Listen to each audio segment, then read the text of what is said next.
The important question is, what do you really think of your husband? I'm tough, Jonathan. He should have told me the horrors he witnessed, however appalling it was, instead of inventing a fantasy about blood-drinking monsters. So you don't believe Clarence? If poor Mary, bless her soul, had tried to convince you of the existence of bloody vampires, would you have believed her? Seriously? Why do you and your husband argue so much? He is not the kind man I married and loved. He is obsessed now. Obsessed with chimeras. I feel trapped. It just makes me want to scream. Why are you poisoning your husband? He has spent a fortune printing his bloody papers. I can't stand this nightmare anymore. We are the butt of everyone's jokes since he returned. If you're so frustrated by Clarence's behavior, why don't you just leave him? I have already lost the best years of my life because of him. I will not jeopardize my future for some lunatic. He goes, and I inherit what's left.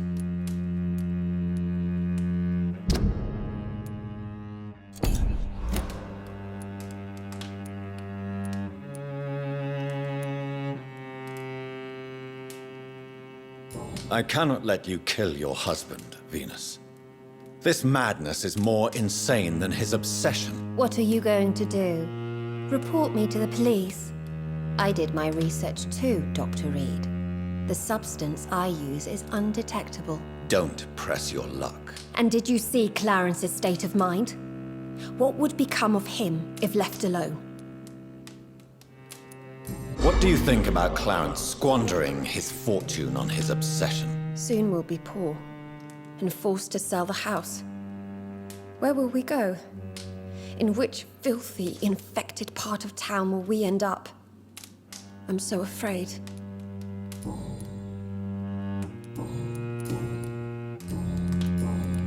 Did Clarence recently show... Yes, he did.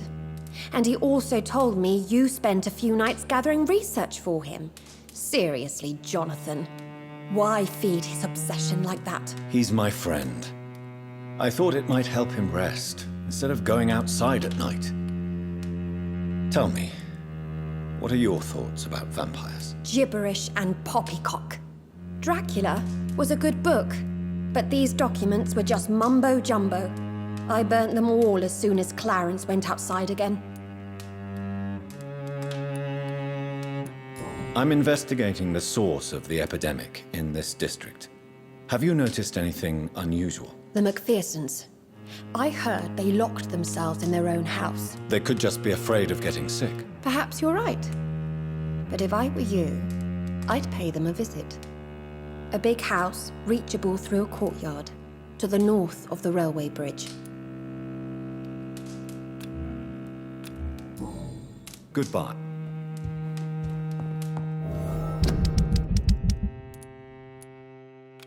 I remember when Mary...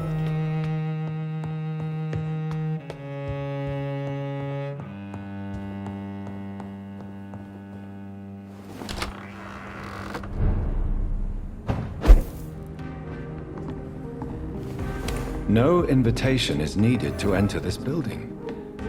That can't be a good sign. No sign of a struggle. It seems Charlotte's friend knew the killer and let him in.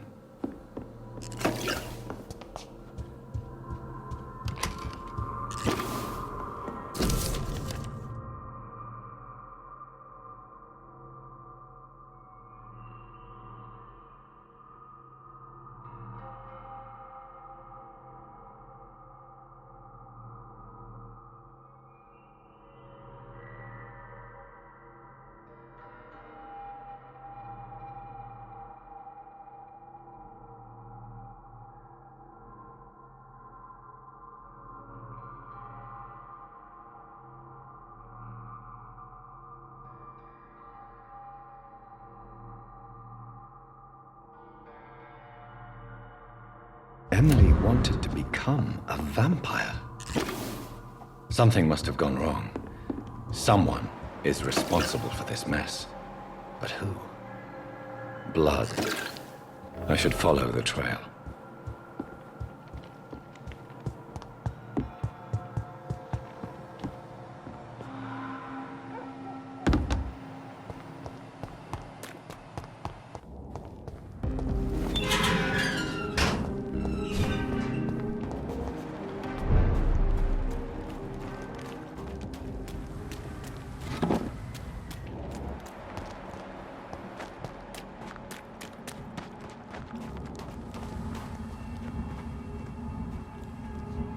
Who are you?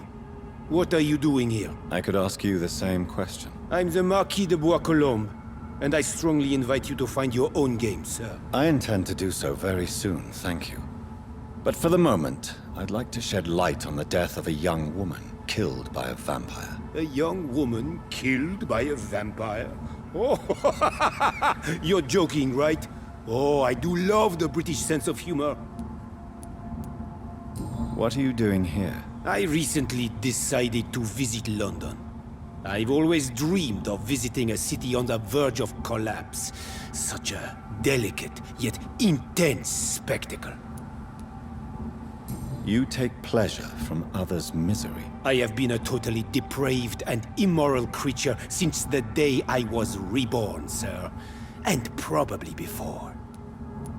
What do you plan to do here? Take pleasure. Take pictures. Enjoy the show. Have fun. Believe me, I won't be the only foreign immortal who bought a ticket to the fair. And who exactly are you? I am Jacques-Michel Guillaume Florimond de Marquis de Bois-Colombes, at your service, my dear cousin. You're French, but your English is quite good. I was born in France, sir, but I consider myself a traveler of this world. So many countries, so many tantalizing tastes. Dear cousin, are we related? We could be of the same blood, my dear. I tend to consider all Econs as family, don't you? I followed the trail of blood from her room to here. Oh, you're referring to that young woman. Yes, the meeting turned messy. I'm afraid I ruined my last redingote. So you admit you murdered her? I admit nothing, my good sir. I only regret the blood of that girl staining my clothes. Oh, blood can be so messy. What happened? She wanted to become one of us. Not the first time I have received such a proposal, but I must admit her direct approach tempted me. And then what? Her body rejected my blood. It happens, you know, sometimes even with voluntary prey. At least her gurglings brought me some fun, until the artery burst.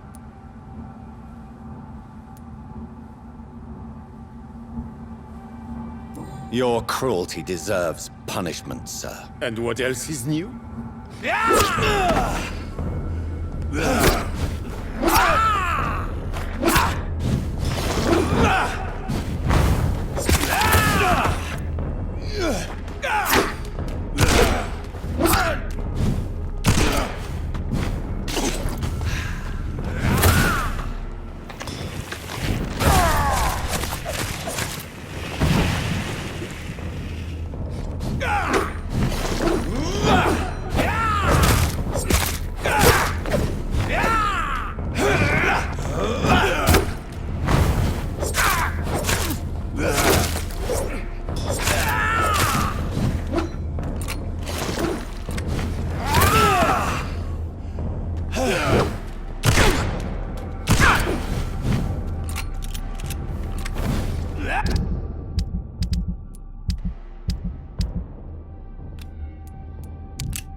They're all around you, waiting for you to let your guard down.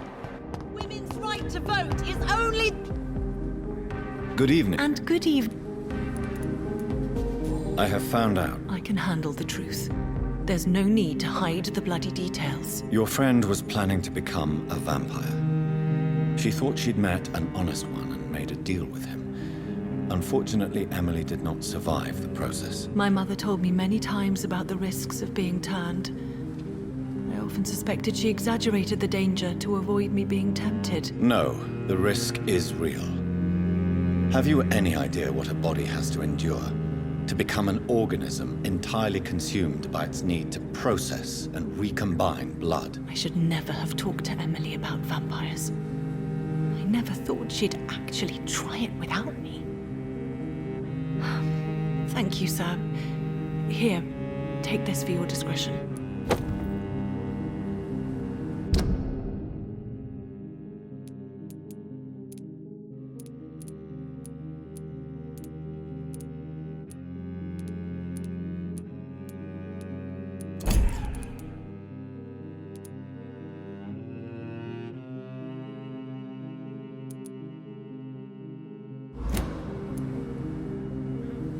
I'm investigating the source of the epidemic in this district.